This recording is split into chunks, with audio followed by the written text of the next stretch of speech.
안녕하십니까. 반갑습니다. 오늘 지금 우리가 다섯, 여섯, 일곱 번째 결혼식이 있습니다. 이번 주에 들어서 지금 우리 일곱 번째 결혼식인데, 지금 다섯, 여섯, 일곱 번째, 그렇게 세 분이 오늘 같이 이제 결혼식을 하게 되는 것이죠. 그리고 이제 세 분은 지금 또 오늘 그 신혼여행 가셨어요. 그리고 이제 여덟, 아홉 번째는 지금 들어오고 계십니다.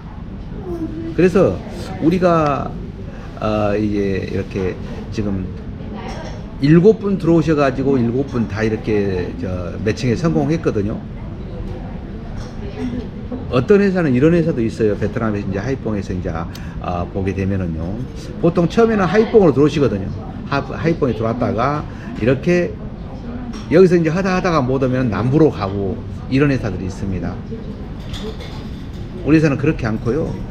북부만 해요. 북부만. 그래서 이제 북부에서 최선을 다해가지고 만약에 안 됐을 때는 그때는 이제 한국으로 돌아갔다가 남부로 가시려면 그때 다시 돌아가면 되는 것이죠. 남부로 이제 가고 싶으면은 그때 이제 가셔가지고 다시 재계약하고 남부 쪽으로 가시면 되는 것이죠. 왜 이제 남부 쪽만 고집을 하냐면요. 이제 북부 쪽만 고집을 하냐면요. 북부에 있는 신부들이 남부 쪽보다 더 잘 산다고 나름대로 판단을 하고 있기 때문에 그렇게 하고 있는 것입니다. 이번에도 지금 일곱 분 이번 주를 드리는 겁니다. 이번 주에 일곱 분 들어오셔가지고 일곱 분 다 매칭이 성공했습니다. 네. 그래서 이제 실질적으로 결혼을 하려는 그런 마음이 처음에 없다가도 이렇게 맞선 진행하는 과정을 봤었을 때에 이렇게 결혼을 진행하는 경우가 있거든요. 상황을 봤을 때 전체적으로 보면은 이렇게 있는 그대로 이렇게 말해주고 이러기 때문에 결혼을 진행하는 경우가 있어요. 어제도 이제 한 분이 그랬다고 그래요. 이제 그제 들어오신 분이 이제 세 분 들어오셨지 않습니까? 그분 중에서 한 분이 여기서 이제 오셔가지고 이렇게 두 번은 이제 오더라도 이렇게 가볍게 왔다가 맞선 보고 이렇게 가볍게 이제 꼭 하려는 그런 마음이 아니라 가볍게 왔다가 진행하려는 그런 마음이었다고 이렇게 들었습니다. 그러고 나서 진짜로 이제 마음에 들면은 그때 생각해 볼 수 있는 것이 되겠죠. 근데 이제 주변 사람들 하는 거 보니까 진실되거든요. 그리고 이제 실질적으로 여기 들어와 계신 분들이 일곱 분이 들어와 계셨어요. 옆에서 봐봤자 무슨 큰 도움이 안 되고 맞선을 괜찮은데 이 신부를 다음에 온다고 했었을 때 이 신부 같은 신부 그런 여성을 만난다는 그런 보장도 없지 않습니까? 그렇기 때문에 이 결혼을 진행하는 그런 경우도 있었고요. 그리고 대부분 신랑분들은 이번에 결혼하면서 이렇게 진짜 나의 결혼할 수 있는 그런 아내를 만나려고 이렇게 오신 분들이 대부분이잖아요. 그래도 이제 가벼운 마음으로 오신 분들이 많아요. 제가 이제 이런 말씀을 드리죠. 처음에 이제 결혼하면서 될 수 있으면은 계약금을 많이 주지 마십시오. 이렇게 하는 것은 신랑들이 여기 와가지고 선택을 하면서 선택폭이 자유롭잖아요. 말하자면 내가 마음에 안 들면 결혼 안 할 수도 있다는 그런 생각을 할 수 있잖아요. 그런데 결혼 안 할 수도 있는 그런 선택을 할 수 있는 그게 있는데 돈을 많이 줘버리면 그런 선택권이 많이 없어져 버리잖아요. 많이 주면 줄수록이 돈을 준 돈을 다시 돌려받기는 쉽지 않잖아요. 그래서 이제 그런 것들이 있기 때문에 될 수 있으면 우리 같은 경우는 이렇게 결혼 안 하려고 한 사람들이 이렇게 중간에 이제 계약금을 넣었다가 이렇게 하면은 그냥 계약금이라 착수금이라고 이야기를 합니다만은 그 돈을 넣었다가 다시 이렇게 돌려받으려고 하려면 이렇게 일정 때문에 이번에 진행을 못 하겠습니다. 돈을 돌려줍니다. 대신에 공증하는 비 있지 않습니까? 서류 번역 공증비가 12만 원인데 그 돈은 이제 그래서 공개하고 이제 드리는 것입니다. 그래서 이제 어떻게 하면 신랑들한테 될 수 있으면 부담을 가지 않게 하기 위해서 이제 최선을 다하고 있는 것이죠. 그래도 이제 신랑은 여기 와가지고 하면서 이렇게 선택이 되지 않고 그러면 상당히 심적으로 부담을 느낄 수 있어요. 그랬더니 신랑한테 될 수 있으면은 부담 갖지 마십시오라고 편하게 이렇게 편하게 마음 먹고 이렇게 안 되면 다음에 또 오면 되죠 이런 말을 하면서 안정을 시켜주고 있습니다. 그리고 이쪽에서 안 되면은 남부로 가지 뭐 이렇게 할 수 있겠지 않습니까? 그러면 어떤 현상이 나타나냐면요, 베트남 북부 쪽이 좋다는 걸 알기 때문에 북부 쪽을 먼저 맞선을 봅니다. 그리고 나서 이제 남부 쪽으로 가지 않습니까? 근데 이제 북부 쪽에서 맞선을 봐갖고 안 되면은 남부 쪽으로 간다?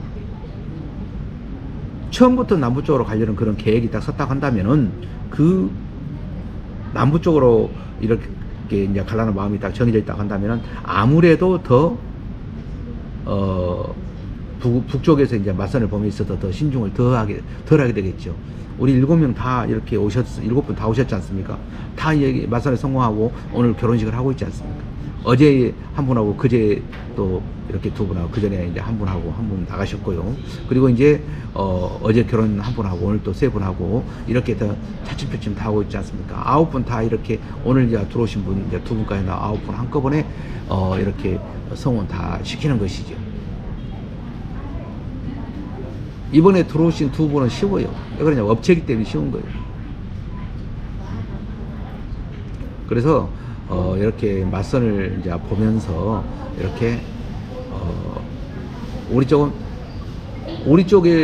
쪽은 우리가 일부러 가가지고 남쪽에까지 가가지고 결혼을 시키고 그러진 않는다. 그 대신 이쪽에서 매칭하고 성공할 일이 얼마나 높습니까? 그러나 강제로 밀어붙이고 그런 건 아니지 않습니까? 신랑한테도 굉장히 부담을 주지 않고 편안한 마음으로 맞선을 볼 수 있게끔 이렇게 해드리고 있다는 것이죠. 그리고 중간에 그런 경우도 있었습니다. 이제 한 분이었는데요. 어떤 경우가 있었냐면은 어머님하고 아버님한테 말씀을 드리지 않았던 것 같아요. 근데 이제 어머님이 이제 결혼을 했다는 소리를 듣고 굉장히 이렇게 어머님이 화를 내고 그랬던 경험이 있습니다. 그래서 이제 그것도 이제 가족들한테 이렇게 이야기를 하고, 근데 이야기를 했었던 것 같아요. 가볍게 이야기를 했었던 것 같아요. 근데 막상 베트남에 가고 결혼한다고 생각하니까 실질적으로 이제 결혼을 하는 것과 결혼을 할 것이라는 것과는 생각이 달렸던 것이죠. 그래서 이제 결혼을 이렇게 막상 해가지고 사진을 보내주고 그러니까 어머님이 굉장히 이렇게 노하셨다고 그래요. 그리고 어제 신랑이 그 이야기를 하는데 굉장히 심각해가지고 있더라고요. 그래서 결혼으로 오실 때는 꼭 가족들한테 이렇게 동의를 이야기를 해가지고 확실히 결혼으로 간다는 것을 알고 있어야 된다. 이것이 꼭 필요하다는 생각이 들고요. 그리고 이제 여기 와가지고 결혼을 하는 그런 마음만 충분히 있다고 한다면은 누구든지 할 수 있다. 못할 이유가 없다는 것이죠. 그리고 이제 이런 말을 많이 합니다. 북부 쪽에는 남북은 달리 신부들이 너무 꼬치꼬치 따진다 이런 말을 많이 하거든요. 그것은요 자연스러운 현상입니다. 왜 그러냐면요, 결혼을 하면 당연히 신랑이 어떤 일을 하고 있고 어디에 살고 있고 월급 얼마 받고 집이 있는 거 없는가 이런 것들은 꼼꼼히 따져보는 게 당연한 거 아니겠습니까? 그건 당연한 거예요. 따지도 않고 무조건 오케이, 한국이랑 오케이? 그렇게 했다면 그건 아닌 것이죠. 나이도 물어보고 하는 일도 물어보고 월급도 물어보고 형제 관계도 물어보고 부모님 모신가 안 모신가 이것도 물어보고 담배는 얼마나 피는가 술은 얼마나 먹는가 이것도 물어보면서 그 신랑이 아니다 싶으면 거절도 하고 그러는 게 당연하다고 생각하는 거예요. 앞으로 내가 한국에 가서 살 수 있는 그런 신랑인데 그 신랑인지 어느 정도 알아야 되지 않겠습니까? 나는 그건 당연하다고 생각을 하고 그리고 거절은 것도 당연하다고 생각하는 것입니다. 그래서 우리가 이제 호지민까지 지금까지 하면서요 내가 이제 15년 됐습니다. 15년 돼서 203개의 사과 행사를 진행했고 총 900분 정도 결혼을 시켰습니다. 근데 지금까지 호지민 가가지고 결혼시킨 건 딱 한 건이 있어요. 그것도 이제 코로나 이후에 한 건 있었습니다. 그런데 이제 왜 이제 그것을 갈 수밖에 없었느냐면요, 우리 손님 같았으면 안 갔었을 겁니다. 우리 손님 같으면은. 그런데 우리 손님이 아니었고 업체 손님이었었거든요. 업체 손님인데 업체 손님은 한 명만 모시고 한 분만 모시고 오잖아요. 그런데 이제 한 명 모시고 오는데 그 여기까지 와갖고 행사를 진행하는데 이렇게 그 결혼을 못 시키고 한국으로 돌아갔다고 생각해 보셔요. 그 어떠한 기분이고 분위기가 어떤 경우가 생길 거라는 것은 이렇게 말을 하지 않아도 알 수 있는 거 아니겠습니까? 그래서 그분은 이제 건태로 가가지고 우리가 결혼을 시켜가지고 이렇게 한국에 이제 보내서 비자까지 다 내서 한국에 지금 나가서 지금 살고 있습니다. 물론 그 신부도 잘 살아요. 그 대신 신랑이 많은 그 희생이 따랐습니다. 그래서 이제 구체적으로 이야기를 할 수는 없지만은 이렇게 나이 차이가 30살 정도 차이 나니까 그만큼 그 신부한테 이렇게 굉장히 이렇게 신부 입장에서 배려를 해주고 돈도 많이 주고 그랬었습니다. 그러니까 잘 사는 거죠. 그래서 신부만을 위해서 이렇게 어머니보다도 아버지보다도 신부를 우선적으로 그러니까 살더라고요. 잘 살아요. 무소식이 소식이라고 무슨 소식이 없는 거 보니까 1년 넘어서도 지금 소식이 없는 분이 잘 산 것 같아요. 그 뒤에 이제 중간에 약간 이제 그 돈 때문에 신부집 빚이 있다고 해가지고 돈 때문에 약간 문제가 있긴 있었어요.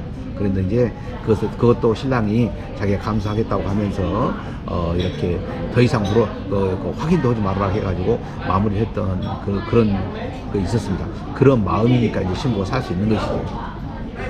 그래서 오늘 이번 주 우리가 9분이 오십니다.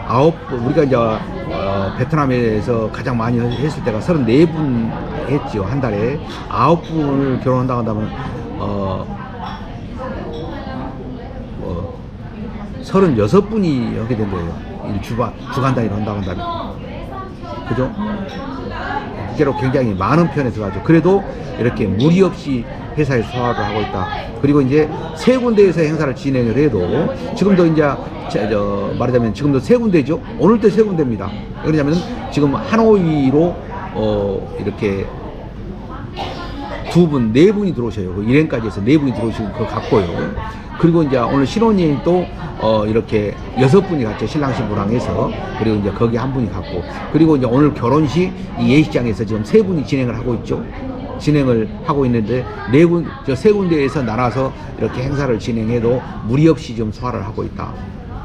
우리가 이제 손님이 많을 때는 이렇게 직원들이 16명이었습니다. 그리고 이제 하노이에 간 직원도 이렇게 말을 자유자재로 할 수 있는 그 직원이고요. 하이뽕에 여기에 이제 우리 이제 결혼식은 직원도 우리 고실장이 이제 하고 있고 텅이 하고 있기 때문에 뭐 무리 없이 할 수 있는 거고요. 그리고 오늘 신혼여행 갔다 하농페이 갔더니 이렇게 직원은 이제 그것도 이제 우리 직원으로 거의 한 6개월 정도 같이 일했어요. 근데 이제 그거는 이제 고실장 친언니입니다. 그래서 오늘 갔는데 거기도 이제 무리 없이 이렇게 소화를 하고 있다. 뭐 하노이가 되든 하농페이가 되든 하이뽕이 되든 전혀 이렇게 말하자면은 어떤 그 걱정이 되지 않는 선에서 지금 하고 있다. 이렇게 말씀드릴 수가 있습니다.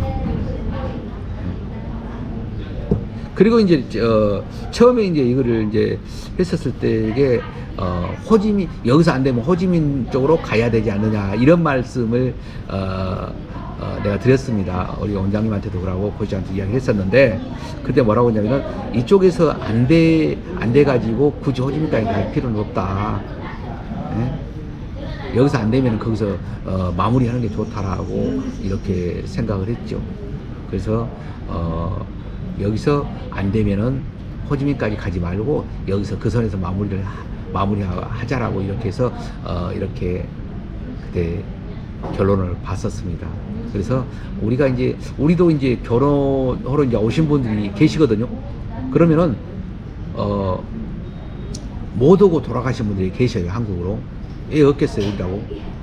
다른 회사보다는 못 올 확률이 훨씬 더 적기는 해요. 그냥 우리 마담들이 많이 있잖아요. 연결된 마담들만 해서도 그때 71번까지가 있었지 않습니까? 그래서 이제 다 이렇게 연결이 되는 마담들이거든요. 그래서 다른 회사보다도 우리가 이제 아가씨를 동원할 수 있는 그런 그 능력이 더 많다. 그리고 이제 이쪽에서만 이제 만 15년이 지났어요. 그렇기 때문에 어떤 그 실수 같은 것은 안 합니다. 비자를 신청하다든가 신랑이 두 번째 안 돼가지고 세 번 들어온 경우는 한 건도 없어요. 지금까지.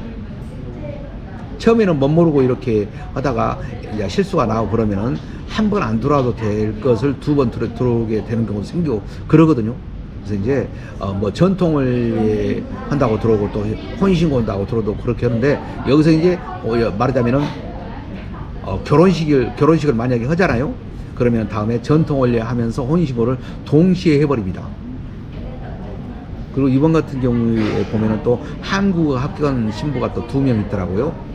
그런 신부 같은 경우는 바로 이제 혼인신고를 할 수 있게끔 이렇게 해서 비자 서류 준비해서 바로 한국으로 나갈 수 있게끔 하면 되죠.